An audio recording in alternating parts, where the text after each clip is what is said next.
이 새벽에 반갑습니다. 네, 우리 하나님 말씀 보도록 하겠습니다. 다니엘서 10장입니다.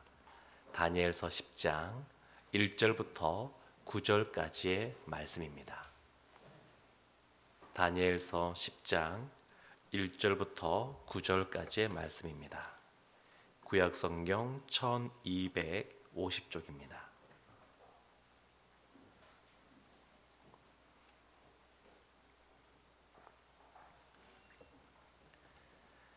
저와 여러분이 한 절씩 말씀을 교독하겠습니다. 제가 1절 말씀부터 보겠습니다.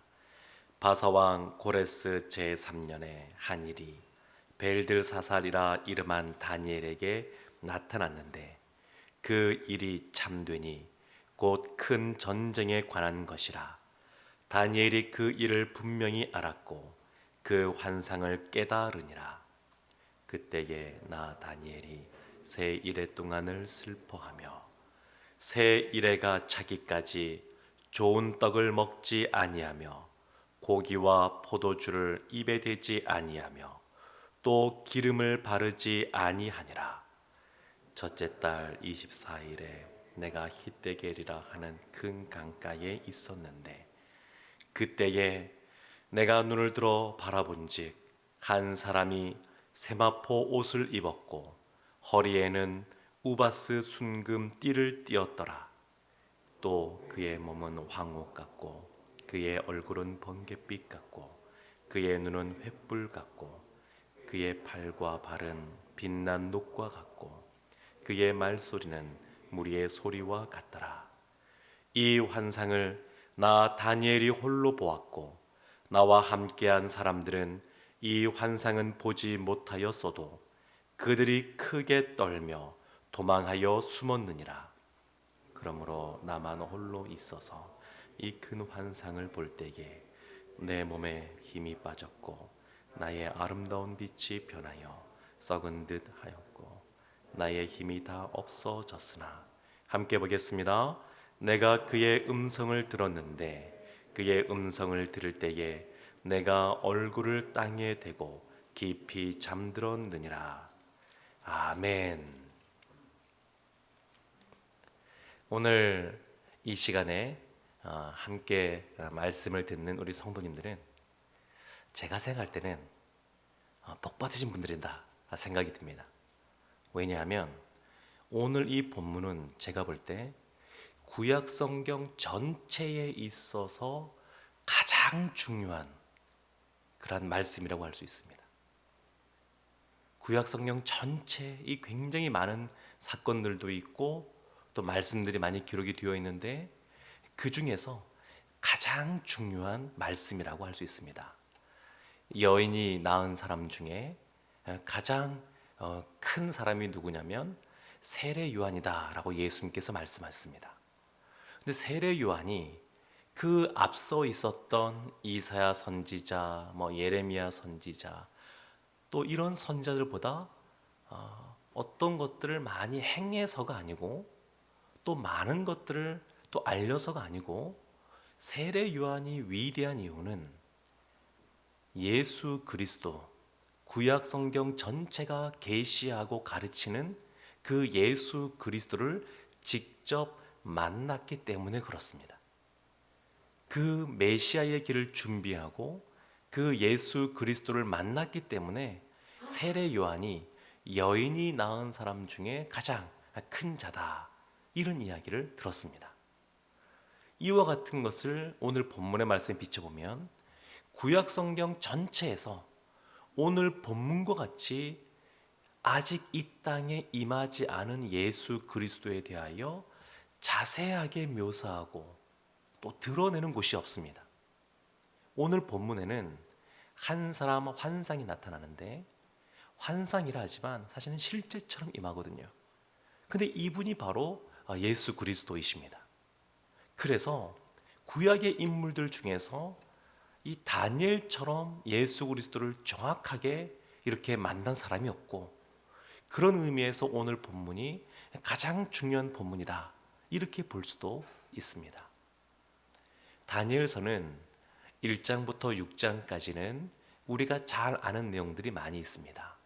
뜻을 정하여 왕의 진미와 포도주를 먹지 아니하고, 또 다니엘의 세 친구가 풀무불 속에 던져졌지만 건짐받게 되고, 그리고 다니엘이 또 기도하다가 사자굴 속에 들어갔다가 건짐받기도 하고, 이런 내용들은 우리가 잘 알고 있습니다. 그런데 그 뒤에 이어지는 다니엘서 7장부터 12장까지, 여기에는 여러 환상들이 나오고 묵시가 나옵니다. 그리고 이 묵시의 내용은 중간기라고 일컬어지는 예수님이 오시기 전까지의 수백 년의 세월뿐만 아니라 요한계시록에 말하고 있는 마지막 때, 이 시대의 마지막까지도 바라보면서 계시하는 내용들이 나옵니다.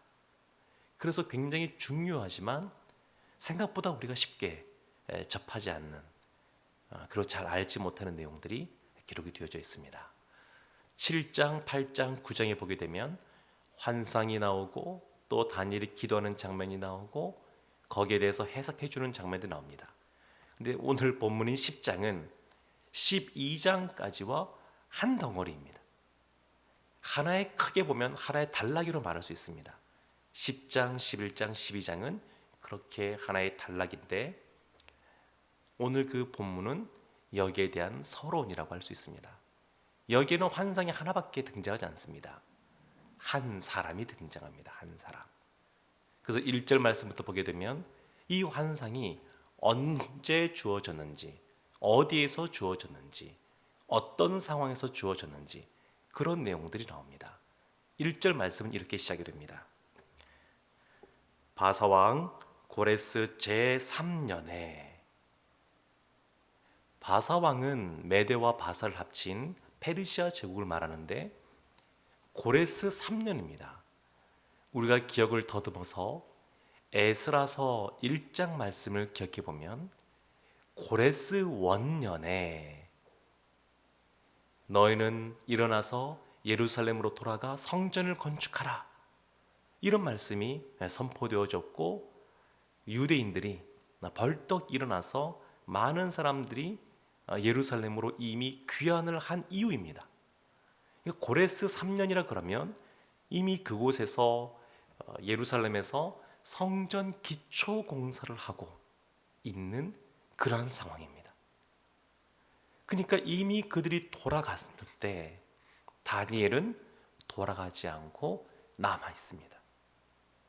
다니엘은 그렇게 돌아가기를 기도하고 소망하고 바랬던 사람이지만 이때 나이가 이미 90 전후가 되었을 겁니다.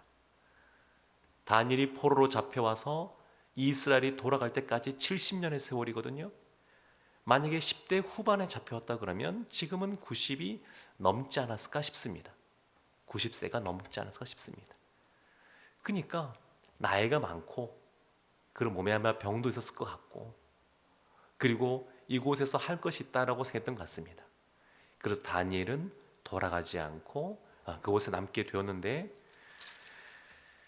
2절 말씀 보면 우리가 잘 아는 표현이 하나 있습니다. 그때에 나 다니엘이 세 일해 동안, 세 일해, 다니엘 세 일의 기도라고 유명한 기도도 있지 않습니까?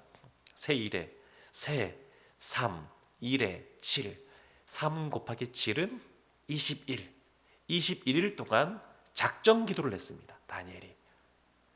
3절 말씀 보면 좋은 떡 먹기를 먹지 아니하고 고기와 포도주를 입에 대지 아니하며 또 기름을 바르지 아니하니라. 음식을 제한하면서 작정 기도를 했습니다. 다니엘이 이 나이도 많은 이때에 무슨 기도 제목이 있어서 이러한 작정 기도를 했는지는 모르겠습니다. 성경이 그걸 말하고 있지는 않습니다. 어떠한 기도 제목을 갖고 하나님께 나아갔는지는 모르겠지만 이 다니엘이 정말로 작정하고 애통해하면서 하나님께 기도하는 모습을 볼 수 있습니다. 근데 이 4절 말씀 보면 이곳이 어디라고 말하냐면 히데겔이라 하는 큰 강가, 히데겔은 티그리스 강을 말합니다. 유프라테스 강, 티그리스 강, 이런 강들이 이 바벨론 지역에 있었는데 이 티그리스강, 그 큰 강가에서 다니엘이 기도하는 것을 볼 수 있습니다. 다니엘은 이미 나이가 많은 사람입니다. 나이가 많은 사람이지만 여전히 하나님 앞에 받은 사명이 있어서 그 사명을 감당하고자 이렇게 작정하며 기도하는 것을 볼 수 있습니다. 그래서 신자는 주님이 부르시는 그날까지 사명자로서의 삶을 살아가는 사람들입니다. 녹슬어 못 쓰게 되기보다 따라 없어지기를 원하는 그 리빙스턴 선교사의 그 말처럼 그냥 그렇게 끝까지 사명을 감당하고자 하는 그러한 모습이 다니엘에게 있었습니다. 근데 5절 말씀 보게 되면 이런 말씀이 나옵니다. 이제 환상이 본격적으로 나오게 되는데 5절에 그때에 내가 눈을 들어 바라본즉 한 사람 이 한 사람이 등장합니다. 첫째는 세마포 옷을 입었고, 세마포 옷은 보통 제사장들이 입는 옷인데 제사장들이 입는 옷은 그 제사장은 거룩한 백성이다라는 뜻이 있습니다. 그러니까 이 세마포 옷은 제사장과 같은 그런 옷을 입었으니까 거룩하게 구별된 분이다라고 하는 것을 알 수가 있습니다. 그리고 허리에는 우바스 순금띠를 띠었더라. 아주 귀한 순금으로 허리에 띠를 띠었고 6절에 보면 그의 몸은 황옥 같고 그의 얼굴은 번갯빛 같고 그의 눈은 횃불 같고 그의 팔과 발은 빛난 녹과 같고, 빛이 나는 겁니다. 빛이. 그러니까 이 한 사람이 어떤 분이냐? 몸에서 빛이 나는 겁니다. 얼굴에도 눈에도 팔에도 온몸에서 빛이 납니다. 빛이. 그러면서 6절 끝에 보게 되면 하반절에 그의 말소리는 무리의 소리와 같더라.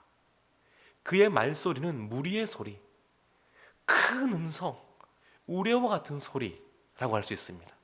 큰 음성이 들리는 겁니다. 큰 음성. 7절에 근데 이 5절과 6절 말씀 보게 되면 기억나는 그러한 구절이 있습니다. 그것은 요한계시록 1장입니다.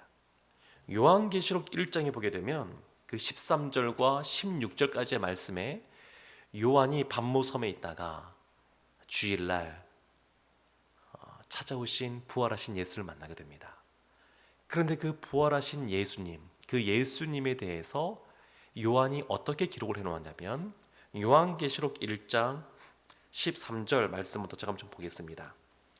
촛대 사이에 인자 같은 이가 발에 끌리는 옷을 입고 가슴에 금띠를 띠고 그의 머리와 털의 희기가 흰 양털 같고 눈 같으며 그의 눈은 불꽃 같고 그의 발은 풀무불에 단련한 빛난 주석 같고 그의 음성은 많은 물소리와 같으며. 뭔가 비슷하지 않습니까? 다니엘서 지금 우리가 보고 있는 이 10장에 나와 있는 한 사람에 대한 묘사와 그리고 요한계시록 1장에 나오는 인자 같은 이에 대한 묘사가 비슷합니다. 요한계시록을 보게 되면 그의 얼굴은 해가 힘있게 비치는 것 같더라, 이렇게 말하고 있습니다. 얼굴이 빛이 납니다. 빛이 납니다. 사람의 언어에는 묘사하는 데 한계가 있으니까 같은 모습을 보아도 또 표현하는 것이 좀 다를 수가 있고 그거 다 제대로 표현을 다 못합니다. 비슷합니다. 얼굴엔 광채가 나고 여기 보면 그의 음성은 많은 물소리와 같고, 많은 물소리, 폭포와 같이 많은 물소리가 쏟아지면 큰 소리가 아니겠습니까? 그러니까 예수 그리스도가 어떤 분으로서 이 환상 가운데 찾아오셨냐면 이렇게 거룩한 옷을 입고 빛나는 그런 모습 속에, 그리고 그의 목소리는 우렁차게 많은 물소리와 같이. 그래서 다니엘이 지금 이러한 환상을 보는 것은 본인이 기도했던 내용들이 아니고 본인이 기대했던 그러한 환상이 아닌데 지금 그와 같은 것을 만나고 있는 겁니다. 다니엘은 예수 그리스도가 독생자라고 하는 것도 모르는 사람입니다. 아직 그런 것이 드러나지 않은 때입니다.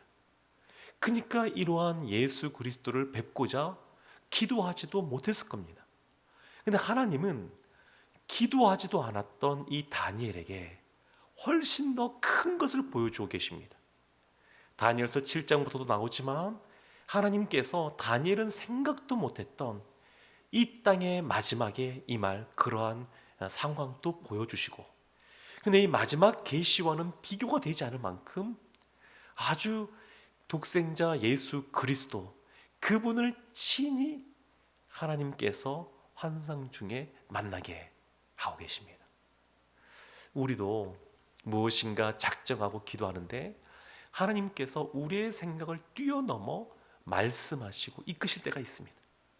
우리가 꿈꾸는 것은 요만큼인데 하나님은 하나님을 신뢰하고 하나님 앞에 정직하게, 신실하게, 진실하게 하나님 앞에 나아가서 섬기고자 하는 사람들에게, 작정하여 기도하며 나가는 사람들에게 하나님께서는 더 놀라운 것을 보여주시고 인도하시기도 하십니다. 다니엘이 지금 그와 같은 은혜 가운데 있습니다. 그런데 이것에 대한 다니엘의 반응이 참 특별합니다. 다니엘이 지금 보고 있는 환상은 참 독특한 환상이거든요.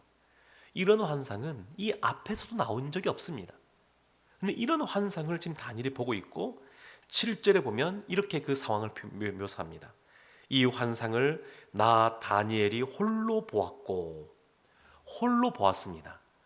그런데 이 히데기 강, 여기에 홀로 간 것은 아니고 같이 간 사람들이 있었습니다. 그래서 7절 중간에 나와 함께한 사람들은 이 환상을 보지 못하였어도 그들이 크게 떨며 도망하여 숨었느니라. 환상이 그냥 한 사람이 꿈과 같이 보는 것에 그치는 것이 아니라 실제 그 주변에 있는 사람들에게 영향을 미치는 겁니다. 그러니까 이 환상은 사실은 사건과 같은 겁니다. 환상이 임하는데 그 환상 때문에 주변 사람들이 두려워하는 겁니다. 주님의 임재하심이 있으면 사람들은 이런 반응을 보입니다. 사도 바울이 다메섹으로 예수 믿는 사람들을 잡으러 갈 때, 사울이라고 스스로 이름 부를 때, 그때 그 도상에서 십자가에서 돌아가시고 부활하신 예수 그리스도를 만나게 됩니다. 그때 음성이 들려지게 되는데 그 음성을 사도 바울만 제대로 듣습니다. 사도 바울만. 주변에 같이 있던 사람들은 환한 빛은 보았지만 그걸 듣지는 못했습니다. 지금 오늘 이 말씀도 보면 그렇습니다.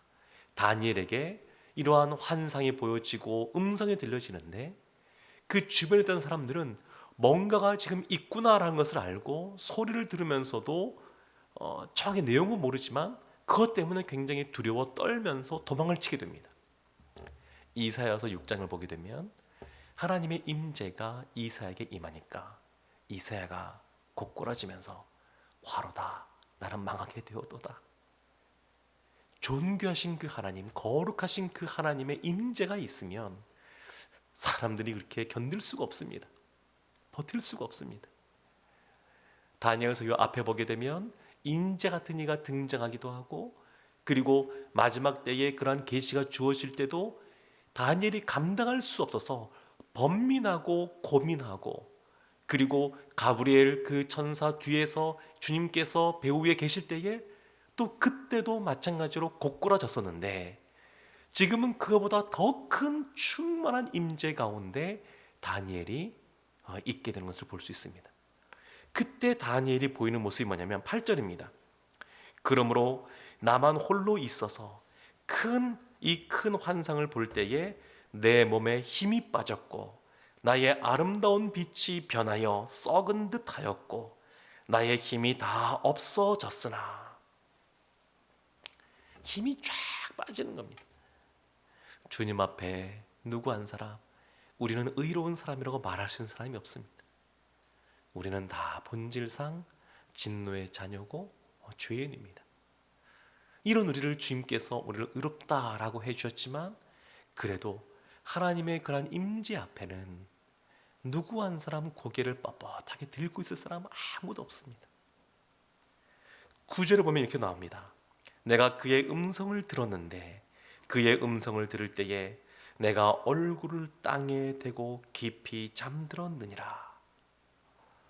완전히 고꾸라진 겁니다. 주님의 음성이 들릴 때에 이 다니엘이 엎어져 버리고 말았습니다. 이것은 요한계시록에도 마찬가지입니다. 요한계시록 1장을 보게 되면 그 요한이 부활하신 예수 그리스도를 만난 이후에 보인 장면이 요한계시록 1장 17절에 나와 있는데 이렇게 나와 있습니다. 내가 볼 때에 그의 발 앞에 엎드러져 죽은 자 같이 되매. 죽은 자 같이 되매. 주님께서 그가 오른손을 내게 얹고 이르시되 두려워하지 말라. 나는 처음이요 마지막이니. 주님 앞에 죽은 자 같이 고꾸라졌는데 주님께서 두려워하지 말라고 손을 얹어주시고 만져주시는 장면이 나옵니다. 이것은 이 다니엘도 마찬가지입니다. 10절의 말씀 보면 이렇게 나와 있습니다.